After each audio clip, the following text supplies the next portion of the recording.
At 97, number one for hip hop. I'm Mia Bell, and I am so excited to be talking to AJ Tracey right now out of West London. Yes, facts. Am I right? You're right. Okay. You're now, right. first and foremost, shouts to Borleon, the videographer, and Seb, because they're the ones who put me onto you. Big up, Seb, And man. originally, when I got the message, I trust his taste. So I'm like, yeah, set it up. Let's do it. And then when I listened to the music, I hit him back and said, yo, he's fire.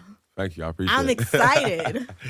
So here we are now. Here we are. The excitement. And I just want to know everything. I want to start from the very beginning. Ask away. I got all the answers for you. Okay, so let's do it. Talk to me about your upbringing in West London. What is that like? Kind of paint the picture for me. Cool. I'm from West London. I don't know how to paint it for you, but like the same way you got projects, you got projects, you know what I'm saying? Okay. So I didn't come from the nice part of West London, but it is a nice area in general. If you go visit there, it's beautiful. There's things to do. Like, it's friendly. People are cool. But obviously, there's the impoverished side of every area, you know what I'm saying? Yeah. So I grew up with a single mum. My dad's from Trinidad, so I'm Trini. My mum's from Wales, which is, part of the UK. Okay. So I'm half white, half black. I grew up how everyone else grew up, man. Whatever you lot did, I did. I was watching cartoons and, Michael Jordan and MTV and Exhibit and all the same shit. Yeah. I grew up listening to predominantly hip-hop. I grew up on LL Cool J, Nas, Mobb Deep. What was your first recollection of music? Of I've been music. thinking about that a lot lately. Like, what was my introduction? I know mine, but what was yours? You know what's crazy? It was Beastie Boys. That's what it was. Really? Yeah, it was Beastie Boys. I think the song's called Intergalactic. I think that's what it was. Yeah, that's my introduction to music. And then from there, I just started buying. I used to buy vinyls and play them on my mum's Technics on her decks. Nice. Yeah, and I just started collecting CDs and mixtapes and stuff. And yeah, man, just took it from there, to be honest. Okay, so when did you realize that you had a bug for music and it was something that you can actually do? Like, do you come from a musical family? So, what is it? So my mum was a DJ. Really? That's why she had decks, yeah. And then what kind of music did she play? Mostly hip hop. Like she's got NWA's first album unopened, you know what I'm saying? Vinyl, sealed. What was her DJ name? Do you know? I can't remember. Actually, it's bad. I don't remember. You gotta ask her that. Yeah, I gotta ask her. And then you gotta let me know. Facts, I'll let you know. It's really important. And my dad was a rapper as well. No way. What was his rap name? 7. It was actually 7. Yeah. Because his birthday's the 7th of the 7th. So, you know what I'm saying? Nice. It makes sense. But yeah. Is he good, though? He was cool for his time, you know what I'm saying? It was boom bap rap, kind of old school New York rap, you know what I'm saying? Yeah. It was cool for them times, but obviously he knows I'm the man now, so yeah, it's all good.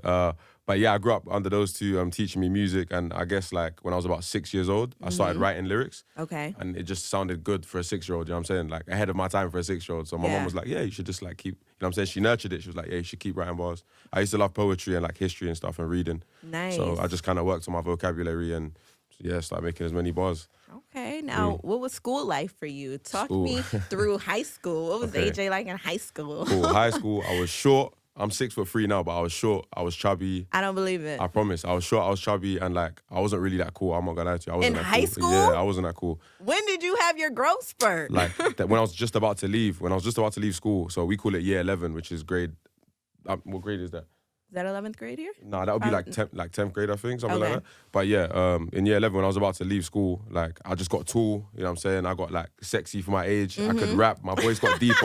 You know what I'm saying? I started getting a bit of money, and everyone's like, oh, this guy, I'm like, it's too late now, it's too late. Yeah, they didn't want you before. Yeah, he didn't want me, it's too late now, yeah, it's too late. The glow up is only going to get better, It was real, trust me, it was real. But it's only going to get better. Because when I left school, everyone was like to me, oh, what are you going to do? Everyone was picking their careers. Yeah. And I was like, yeah, I'm going to rap. And everyone was laughing at me yeah, you're not going to rap, bro. I was like, I'm going to rap, bro. And then they saw me down the line, and obviously I had my chain on, I was in my car, and they were like, oh, okay. So he's really doing it. Oh, how you been, bro? It's no, it's not how you been, bro. Right. It's too been late. rapping. Yeah, it's too late. That's what I've been doing. Exactly. Yeah, but school was cool, man. I enjoyed school. I wasn't a bad kid. I was mischievous, I caused trouble, but I didn't hurt anyone. I just liked to mess around. Yeah. I'd lean on my chair, throw things, you know what I'm saying? I'd always be with the girls, trying to talk to them and skip lessons and stuff, but nothing crazy. I didn't hurt anyone. Okay. I just wanted to, enjoy myself. What would somebody say about you now? Yeah. If I asked them? From school, if you ask someone from school, they'll probably say I was quiet, a little bit nerdy, but funny, you know what I'm saying? A cool person. I think so anyway. I don't think I've done anyone wrong. I don't think so. Okay. I didn't slime anyone. We're going to find out we're as gonna things find get out, bigger. Trust me. That's when people start talking for real. Exactly. If they haven't already. Yeah, no, I think I was okay, man. All All right. Now, talk to me about the transition into taking music seriously. Okay. Yeah. When did you feel like, okay, I'm going to really focus on this and put out a project or put out a song and get some feedback? Okay. It's crazy because I've always been like tapped in with what America's doing. So I just always kept an eye on it just because the UK is a little bit behind America. Yeah. Not too much, but just a little bit. So if I could like catch on to a trend in America before it takes off in the UK, I can just stay ahead of it, you know what I'm saying? So when everyone was popping off on SoundCloud, I was like, yo, let me drop a track on SoundCloud. Like, I can't even explain to you. Like, I was recording in my friend's, like, bedroom, which was just where we used to, like, trap out of. So the room is just disgusting, but, like, there was just a mic in the corner. Yeah. And so we just padded the corner and I just dropped something and then I dropped it on SoundCloud and it got, like, 1 million plays. So just I was like that? Yeah, it just got 1 million plays. And I was like, what the fuck? I was like, yo, okay. So I made that and I was like, all right, cool. I'm going to do another one. I made another one, but I done a video to it. And the video went crazy. And then, like, all my friends who were in jail and stuff. How much time in between? That's Not much time. Like, okay. I'd say, like a month in between that. So I dropped a song, I got like 1 million plays, and then all my friends were like, yo, you should do more. So I made another one. I dropped a video to it. It's called Spirit Bomb. It's really old. And then all my friends in jail were like, yo, they played it on the radio, like they're hearing it in the radio in jail and stuff, and then like saying, yo, it's going off on the wing, so you need to do more for the streets. The streets are feeling it. So I was like, cool. So I went and done a freestyle, a drill freestyle. And at the time, like, I grew up listening to Chief Keef and them, you know what I'm saying? So really? Yeah. So London culture is heavily influenced by Chief Keef. Like, he's a massive influence, you know what I'm saying? Along with Soulja Boy and Lil B and them, but like, Chief Keef was the guy. Wow. So I was wearing the Truies, we had the big polo, you know, like all that. So I went and done a freestyle, a drill freestyle. And at the time, no one was really, like, people were doing drill, but not like going and doing freestyles on drill and just taking it, like going crazy. So I did that. And I remember I left the room and I said to my boys, I was like, yo, if we get 100K views on this, then it's up, you know what I'm saying? It's up. And I left the room and then like a couple months later, I had 15 million views. So I was like, all right, cool. So 15 million? Million. So it's like, so crazy that a lot of things are kind of by views now. Yeah, like that was like that's your like the marker of showing that you're doing something. So I didn't know about streaming these times. I just knew about like views. Yeah. So I had 15 million views and I'm like, all right, cool, this is me. Then that's when I'm taking it serious. I got a booking for a show. It was like £1,000. Okay. And I was like, cool, £1,000, that's a lot of money. I showed my grandma and I was like, yo, I'm actually a rapper now. Like, look, people are paying. I got paid. Yeah, people are paying to see me now. Like, this is it. This is it. And then she still didn't really believe me. She's from Trinidad. Like, she's very strict, you know what I'm saying? But she said, just keep doing it, keep going, and hopefully it becomes something. And that's how it goes. So. And what about now? Now it's something else now. Now it's now crazy. They understand. Yeah, they know now. But even now, I get the reverse now. Now it's like, instead of people counting me out, I get people who think like that I'm not a nice person because I'm doing well. So if I introduce myself, say, yo, I'm AJ, they'll be like, oh, I know who you are. Like, oh, I don't want to talk to you because you're a rapper. Or like, oh, you guys think you're too nice, you know what I'm saying? Oh my God. I don't know, it's crazy. I don't know. It's crazy, but that's just how it goes, bro. You're so sweet. Are you kidding? Thank you. I try to be polite and use manners, but people just assume that because I'm a rapper, or because I have jewelry, or because I'm in a tracksuit, or whatever, that like I'm not a nice person. So that's just how it goes. Yeah, profiling. I understand how that is. Now, talk to me about your name before the name changed, and also. You have to tell me where you got this name from because it's very different from your government, which I don't know if you want me to say or not. Che, but you can say my government. Okay. Cool. Yeah, people know. This is Wikipedia, you know what I'm saying? Right. Okay, so my real name is Che, after Che Guevara, after the Cuban Revolution, the guy you see on everyone's shirts. Yes. Yeah, okay, cool. So my mum named me that because she didn't want me to be a boring individual. She wanted me to stand for something and to speak up about stuff. So, and that's what I feel like I do anyway. So I feel like I eased into that name. My name before AJ Tracey was Looney, It was Looney or Loons. And that's because I got ADHD and I used to just be mad hyperactive. When everyone's trying to chill, I used to be like just saying silly stuff and just always have energy and stuff. So, Looney. Exactly. So they call me Looney, like Looney Tunes. I used to wear all the Bugs Bunny, Avrex with a Bugs Bunny on it and whatever. I remember all that. And then it became AJ Tracey. And the reason why is because when I was doing what I was doing outside, I used to spend all my money on Armani. And Armani was lit in London at the time. And the logo has a little bird that says AJ. Yeah. So I took the AJ. I was like, cool, I'm just going to run with AJ because I spend all my stuff on Armani. You get me? Okay. And then after that, there's a guy in my hood and his name's Stacey. And people take him very seriously. People are not messing around with him. So I thought if he's got a female name and people are taking him serious, that's a scary brother. You know what I'm saying? The Staceys are always like exactly. that. So what was the movie? Is it The Wood? And the brother's name is Stacey? Yeah. Exactly. So I'm Stacey saying. ain't play. Exactly. So I'm like, cool, I'm just going to take Tracey. But obviously the Thunderbirds was a thing at the time as well. Yeah.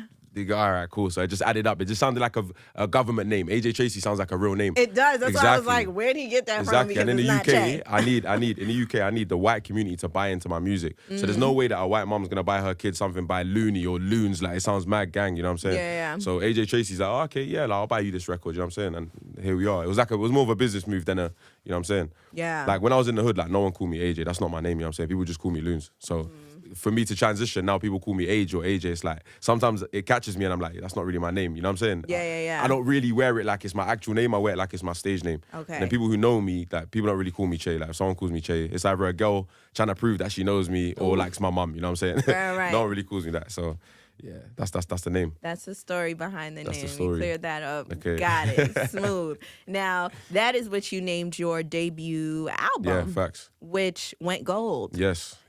Talk to me about the process in making that. Cool. And you were already on the trajectory of greatness because you were getting all these views. So Facts. were you kind of in a space where it's like, oh, let's put this project out and, just keep growing? Yeah, exactly. I just wanted to keep growing. And I think I named it just AJ Tracey because I didn't have an exact narrative for the album. I just wanted it to be about myself. I wanted to introduce myself. So that's why I called my album AJ Tracey, just so people are like, oh, this is about him. It's just about who he is. So I had all the different sounds in there. We got garage, which actually, for me personally, it's a UK sound, but I know it's actually originally American sound, isn't it? Garage, yeah. But we have UK garage, which is obviously our take on it. Right. I had obviously rap on there, some drill, some trappy vibes, you know what I'm saying? Melodic, like singing trap type shit. Yeah. So I had everything on there. I just wanted to showcase like who I am as an artist. And yeah, it did really, really well. Like you said, it went gold. But I want to say for the American listeners, gold in the UK is much harder than gold in America because the amount of people you have listening to music and the amount of people we have and the numbers, it doesn't add up. It should be easier for us to go gold, but they haven't changed it yet, I guess. Okay. But, yeah, so gold is a big deal, you know what I'm saying? Not even trying to toot my horn. No, it is a big deal. That's why I brought it up. Yeah, it's a big deal. Because in America, obviously, people go gold quick, you know what I'm saying? But it's actually way harder in the UK, so I just wanted to highlight. If you hear someone's platinum, it's crazy. Or diamond, Adele and Ed Sheeran and them, that's crazy. Like, their numbers are crazy. Right. Yeah. And it's coming. Exactly. Yeah, it's coming. Yeah. But yeah, man, that album done really well. I'm really proud of it. I look back on the album and I'm like, yeah, that's exactly what I should have been doing at that time. And I did it how I was meant to do it. So yeah, man, I'm really proud of that one. Nice. And you're not signed to a label? I'm independent, fully independent. It's just me and him. We just put everything out ourselves.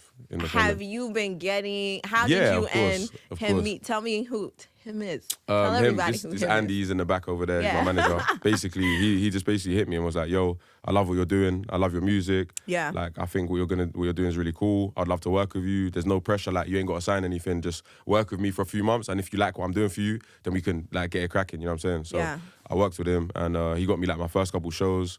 Just put me in spaces that I hadn't been in before and helped me my product was there, but he helped me step it up. Yeah. And I was like, yeah, man, I like this guy. He's a cool guy. And then we just started working, bro. And I was like, 7 years ago, 6 years ago? 6, coming up to 6, surely.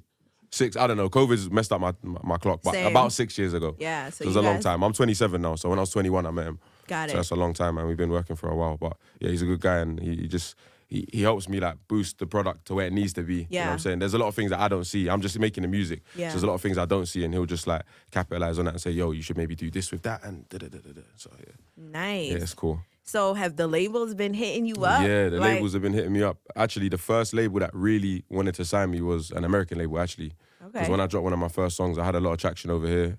New York's always been messing with me. Thank you, I love New York. Yeah. It's crazy. But which label? 300. Okay. 300 hit me. And they were I went and had a meeting with them. And we didn't really work it out, you know what I'm saying? Big love to 300, but we didn't really work anything out.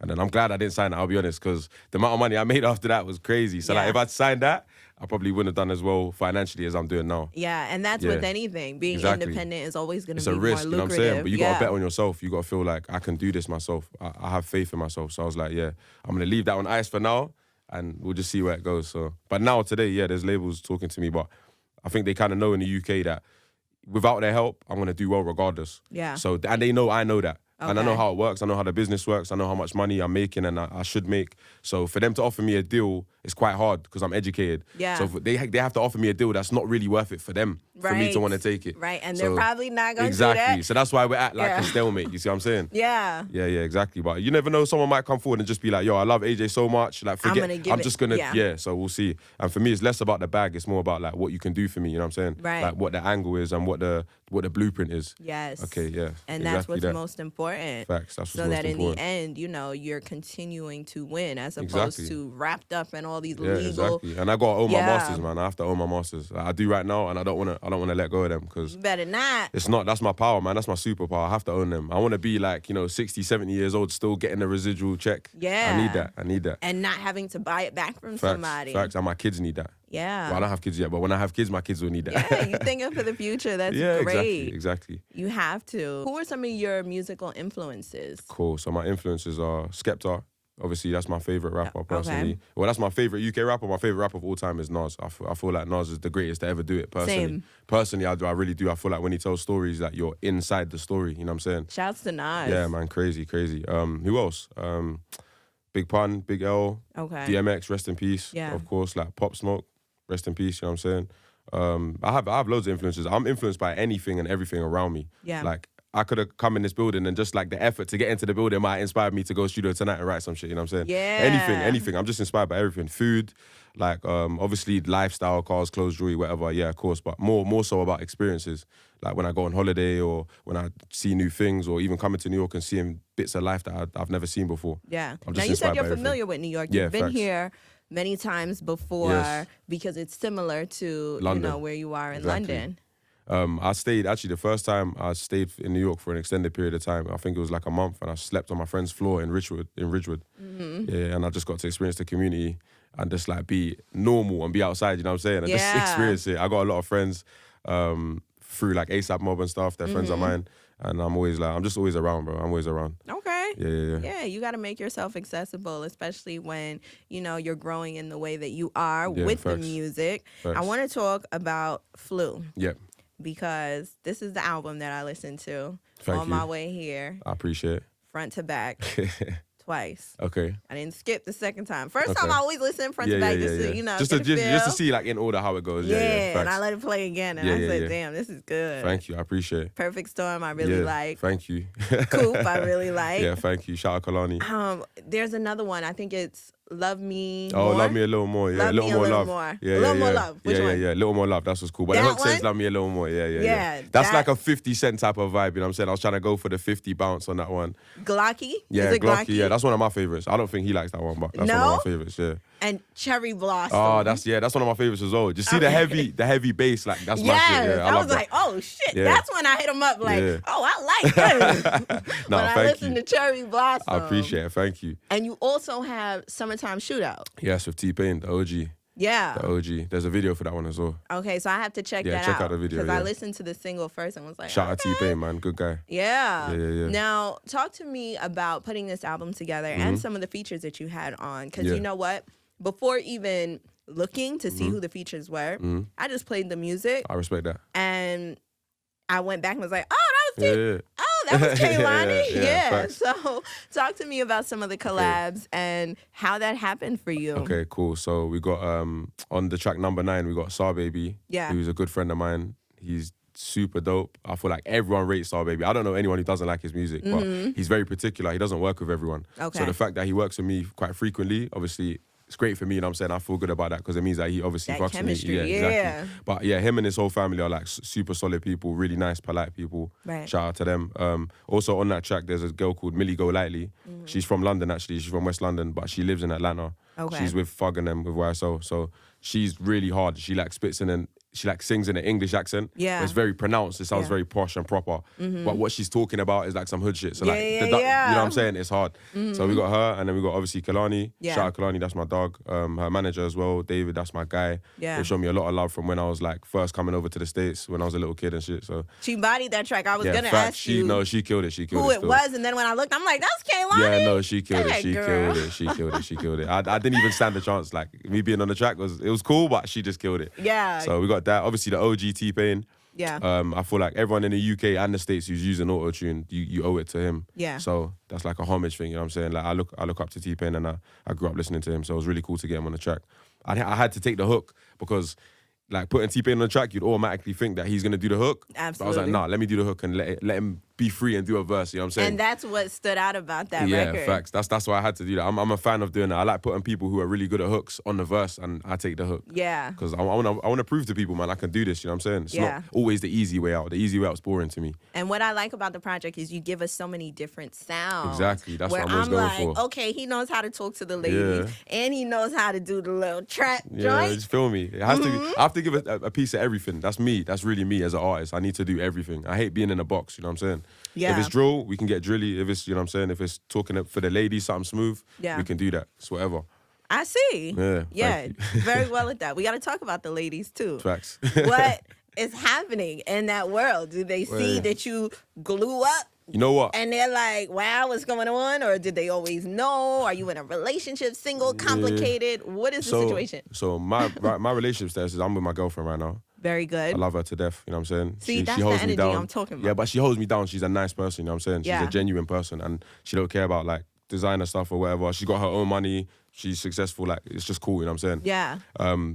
But with the ladies, it's like in the UK, they're very like, oh, he's a rapper, he thinks he's the best, so like I'm just gonna ignore him. That's kind of how they act, you know what I'm saying? Okay. Well, that's on the internet. In person, if you're in a club, like when a rapper's in a club, the girls, they want to speak to you, but like you see how they act online and you don't want to talk to them, so it's whatever. But outside of the UK, it's like, I get a lot of female love, I'll be honest, but like I appreciate it, you know what I'm saying? I hope some of the girls are listening for the music as well, not just like for me, you know what I'm saying? I hope they appreciate the music, but man, I feel like as a rapper, you just gotta be very grounded. It's easy to go and do, you know, whatever you want to do with however many females you want to do, but like for your soul and for your mind, really, you shouldn't be doing that. You should just like focus on someone you like, stick with them, try and make it work. If it doesn't work, you know what I'm saying? Go do what you're doing, but like you should try.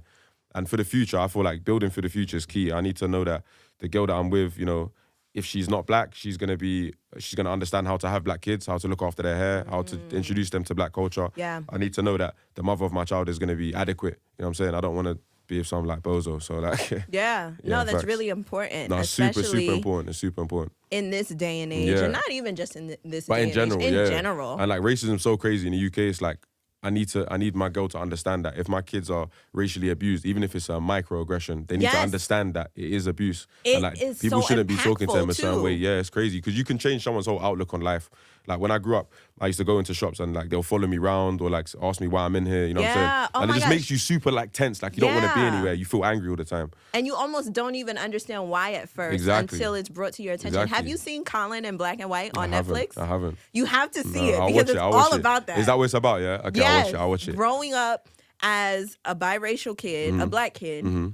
In a white home because he was adopted by a white family. And the things with his hair and the clothes and everything that he was trying to... Even the hair one, like the simplest thing is crazy because like I've seen a lot of parents who, you know, their kids might be of a different race to themselves and they don't know how to look after their hair. And that's so important. It's really important. Crown. It's really important. It's really especially when as I have black obviously people. I have dreadlocks now, but I have curly hair in general. You know what I'm saying? My hair goes mad curly, so I need people to know how to deal with it. Like my mom, bless her, like obviously she didn't know how to like braid my hair or whatnot. But I had like, you know, family friends and aunties around who could do my hair and stuff. But it's good to know that, you know, at least try and learn that this is how my kid's hair is, or this is part of my kid's culture. I need to really like give it to them. You know what I'm saying? They need to know. They need to go out into the world knowing who they are. And embrace it. Exactly. Because it's so and be beautiful. proud of it. Exactly. Yeah, I really like that you point that out. And shout you really out all my Trinis. Shout out all my Trinis. That's what it is. Oh, yeah? Yeah, Trinidad in the building. We got a huge Trinidadian community I know, trust me, in New York. New York is very Caribbean. I know. I'm Haitian. Oh, you Haitian, yeah? Yeah, okay, we got Trini. No, not Trini, Bajan.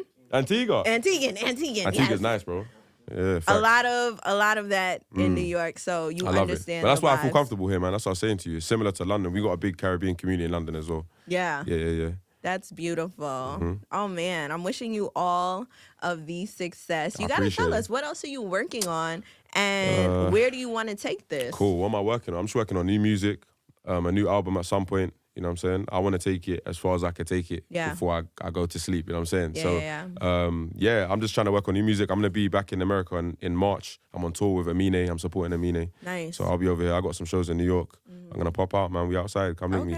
And listen, when you have the shows in New York, you got to let us know. So 100%. Come out and support. I want to see both of you there, trust me. Of course. That's what we do. And before we wrap up, I remember reading that you said by 31 you might, you know, kind of put this to the side and do some other things. I did say that. I'm 27. I got 4 years. Yeah. Do you still feel that way? I don't know. like putting a time on anything. You know why? Because you know what it is. But I also enjoy the advancement. I like waking up. You know what it is? I wake up and I take the day as it is, but sometimes I wake up and I'm like, oh, like I'm bored of this rap shit, you know what I'm saying? Yeah. Like, it's just boring. Like a lot of people, like, I like rap for what it is. I know where rap came from. I know the American roots. I know about how it came from jazz music and black people talking about their struggles and, you know, I know the actual roots. I'm a student of music. So dance hall as exactly, well. Dance hall, exactly. And me personally, I like making music for what it is and I have a message to give out and I'm passionate about it. If I don't feel passionate anymore, I'm just going to stop. I don't want to do it because I'm lit or just because, you know, people want to hear music because it's not all about other people. I need to do it for myself. Facts. So I'm going to keep going. I'll probably go further than 31, I'll be honest. Yeah. But now that you're getting closer to it, you're like... exactly. I'm like, let me... Yeah. But if I get to 31, I'm like, yo, I've had enough. Then it is what it is, you know what I'm saying? I own a few houses now. I'm trying to own more. Like, as soon as I own like 10 or something, I might just be like, yo, rap is boring. I'm getting this money. Like, I don't know. We'll see. Several streams of income. That's really important. Very important. For all the young rappers, MCs out there, make sure you invest. That's key. Yeah. That is a key. And don't invest in bust down jewelry, but invest like in bricks and mortar and property. See? You already know. It sounds like you are on the right track for sure when it comes to the music, when it comes to your mindset. I try. When it comes to your patience, because we had a little something going on earlier today. It's good to be patient. You have to be patient, man. You know what it was? I'm just excited and happy to be here. I'm grateful that you guys have me on here. So yeah, for sure. I'm so excited that you came through and, you know, you showed out for the people. My G. And for us. Of course. And it's appreciated. You got your stamp. It's Hot 97, Come on, baby. Let's go. Thank you so much. Of course.